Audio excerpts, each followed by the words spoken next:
Oke, baik. Mungkin kita akan bertanya satu-satu kepada narasumber kita ini tentang latar belakang. Kenapa ingin menjadi kepala desa? Nah, mungkin dari Supri dulu. Kenapa nih ingin menjadi kepala desa? Silakan. Di kuliah ada pelatihan di Bandung. Bisa ditanya sama instruktur. Silakan kalian catat masing-masing cita-cita kalian. Jadi saya ditertawakan instruktur. Karena terlalu kecil cita-cita saya, katanya. Untuk jadi kepala desa nggak harus ikut pelatihan kepemimpinan sampai ke Bandung, katanya kan. Jadi tertawa kita sudah tanamkan itu sejak kuliah. Nah, 2016 itu ada pemilihan kepala desa. Saya pernah diminta beberapa tokoh masyarakat untuk mencalonkan diri, tapi waktu itu saya tidak jadi ikut karena tidak mendapat restu dari orang tua.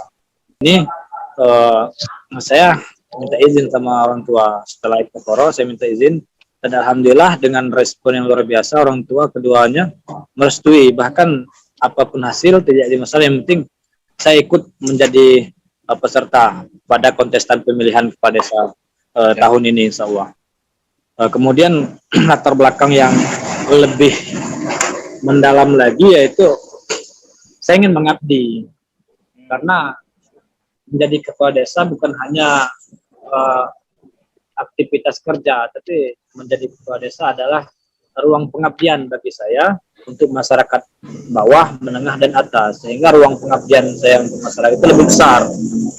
Tidak hanya sebatas kawan-kawan atau apa, tapi memang masyarakat yang dari kalangan bawah, menengah, atas yang bisa saya bantu. Sehingga itulah menjadi amal jariah saya nanti jika memang saya bisa berbuat lebih untuk masyarakat. Mungkin itu latar belakang saya. Oke, jadi ingin memiliki dampak yang besar ya. Bahkan dari impian yang di awal tadi sudah punya rencana, sudah punya gambaran ingin jadi seorang pemimpin, dan ingin merealisasikannya dengan menjadi kepala desa terlebih dahulu. Oke. Sekarang apa nih program unggulan dari masing-masing narasumbernya? Mungkin dari Supri dulu, apa nih program unggulannya? Saya MTS kemarin sudah mulai mengurus administrasi kependudukan masyarakat, mengurus KTP, KK. Saya merasa betul bagaimana sulitnya mengurus administrasi itu, mulai dari desa sampai kecamatan, bahkan sampai ke kabupaten. Dan sekarang enak, dari desa bisa langsung ke biro. Jadi saya punya program memudahkan. Memudahkan artinya apa? Segala urusan masyarakat, urusan masyarakat yang berhubung dengan administrasi itu sangat-sangat dimudahkan. Salah satu contoh mengurus KTP, KK, dan administrasi lainnya cukup di batas desa, di kantor desa, nggak perlu ke kantor capil lagi. Jadi tidak menghabiskan waktu yang seharusnya kerja. Kalau ke capil terpaksa tidak kerja dia. Kalau nggak ada motor nggak bisa ke capil. Nah, jadi bagaimana ke depan masyarakat Desa Berna itu bisa berjalan kaki ke kantor desa, dan KTP, KK, akte-nya itu bisa selesai. Jadi memang pemerintah desa yang kerja, yang datang ke capil untuk mengurus keperluan administrasi kependudukan masyarakat, itu salah satu contoh. Ya. Kemudian juga kami sesuai tadi kami mendata, dari data-data tersebut maka kami akan menyalurkan keinginan data dari data-data anak-anak yang sekolah tadi.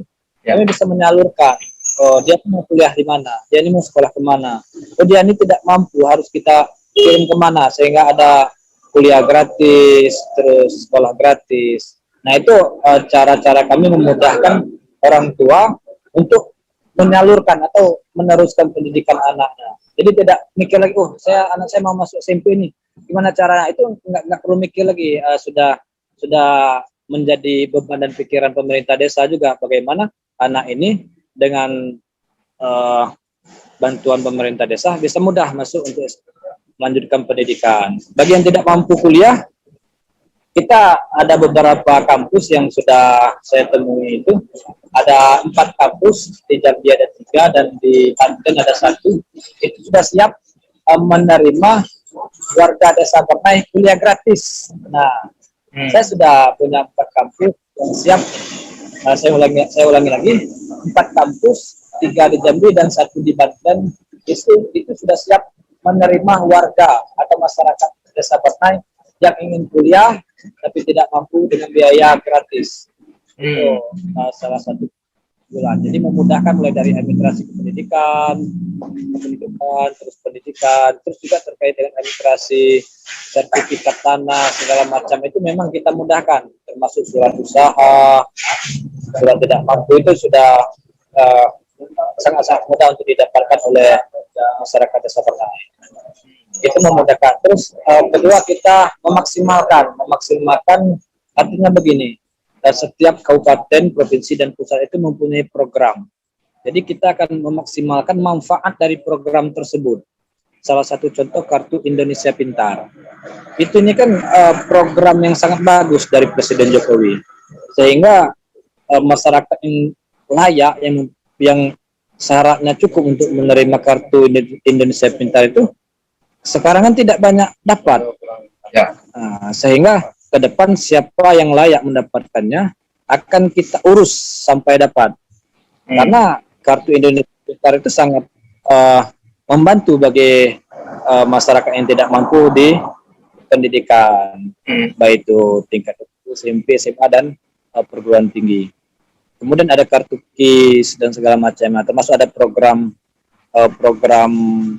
di Dinas Pertanian segala macam itu kan banyak tidak dimanfaatkan program itu. Jadi ini salah satu program kami memaksimalkan kemanfaatan dari program-program pemerintah. Terus memfasilitasi. Kami juga berupaya bagaimana mampu memfasilitasi kemampuan masyarakat. Kan setiap orang itu punya kemampuan. Nah, kami berupaya bagaimana pemerintah desa berperan dalam mengembangkan kemampuan masyarakat. Contoh olahraga mungkin. Kan di Bernai itu pernah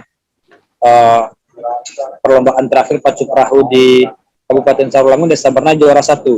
Itu memang tidak ada kontribusi pihak lain. Betul-betul dari pemuda itu bekerja keras, mengumpul duit, gotong royong, dan mulai dari awal sampai akhir itu memang kontribusi dari pemuda.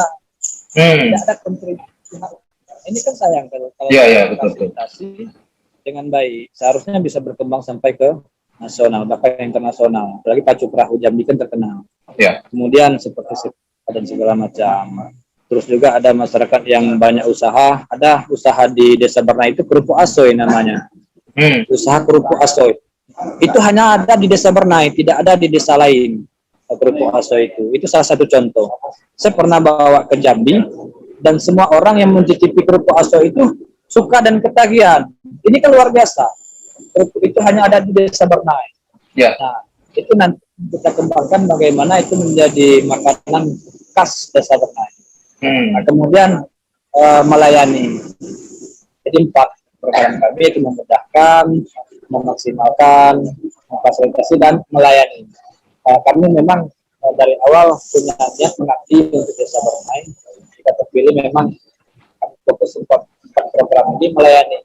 Apapun permasalahan masyarakat, kami ada di situ.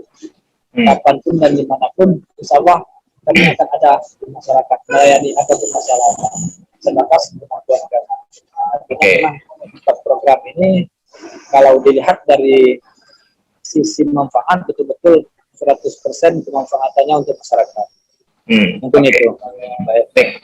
Jadi ada 4 tadi ya. Nah, jadi ini mungkin bisa jadi gambaran bagi calon pemilih Supri nantinya apa yang diamati oleh Supri, ternyata ada beberapa hal yang barangkali tidak difasilitasi oleh pemerintah desa selama ini. Maka Supri melihat kayaknya kalau beliau jadi kepala desa, mungkin beliau akan berusaha untuk membantu mereka-mereka yang selama ini mungkin tidak difasilitasi oleh pemerintah desa. Oke. Ya, jadi program-program yang ditawarkan oleh anak muda itu memang lebih kekinian gitu kan, lebih sesuai dengan kebutuhan yang sedang dibicarakan oleh global ya, sehingga bisa menghadirkan hal baru lah dalam pemerintahan desa ya. Oke, jadi itu program-program unggulan mereka yang sudah disampaikan bisa menjadi bahan pikiran bagi kita untuk memilih calon kepala desa masing-masing. Nah, oke, sekarang kita masuk nih ke closing statement lah dari mereka. Closing statement ini barangkali ditujukan kepada anak muda pada umumnya, ya, agar mereka tuh bisa tetap semangat juga, agar mereka tuh bisa terjun juga ke politik. Karena memang sekarang ini anak-anak muda malah terlihat menjauh dari perpolitikan gitu kan. Ada survei dari Amerika menyebutkan bahwasanya di Amerika itu partisipasi politik mereka itu sangat rendah anak mudanya. Sementara jumlah anak muda di Amerika itu sangat banyak, tapi partisipasi politiknya sangat rendah itu.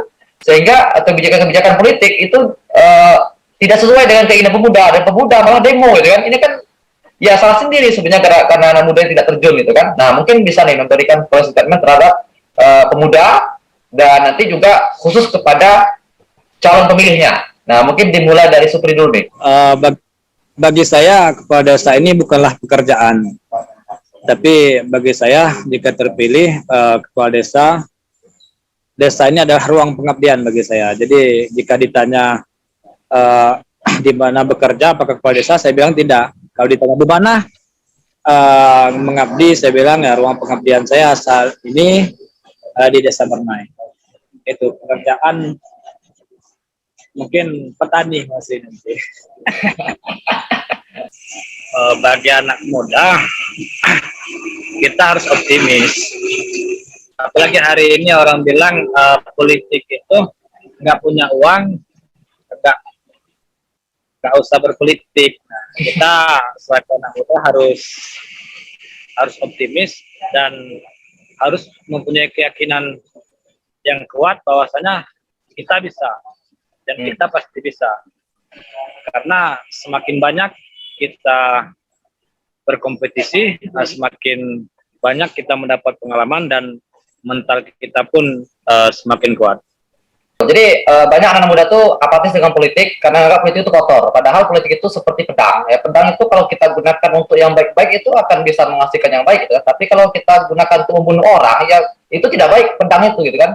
Maka tergantung bagaimana cara kita menggunakan kekuasaan politik itu untuk masyarakat kita. Apakah untuk kebaikan, maka dampaknya akan besar. Tapi kalau untuk keburukan, ya tentu akan memberikan hal yang negatif pada diri kita dan juga kepada masyarakat yang luas. Baik, ini adalah statement yang luar biasa kepada narasumber kita. Terima kasih atas kedatangannya. Semoga bisa memenangkan kontestasi dan bisa terus tetap semangat ya, karena anak muda ini yang menjadi keunggulan mereka adalah energi mereka ini ya, energinya masih full gitu kan, kemudian kesempatan mereka masih luas, kemudian juga mereka memiliki cara yang unik dalam merangkul massa gitu kan. Nah, maka kita tunggu nih inovasi-inovasi yang diberikan para calon kepala desa generasi muda ini. Oke, mungkin itu saja. Terima kasih kepada narasumber. Kita tutup dengan mengucapkan alhamdulillah, alhamdulillahirabbil alamin. Assalamualaikum warahmatullahi wabarakatuh. Waalaikumsalam.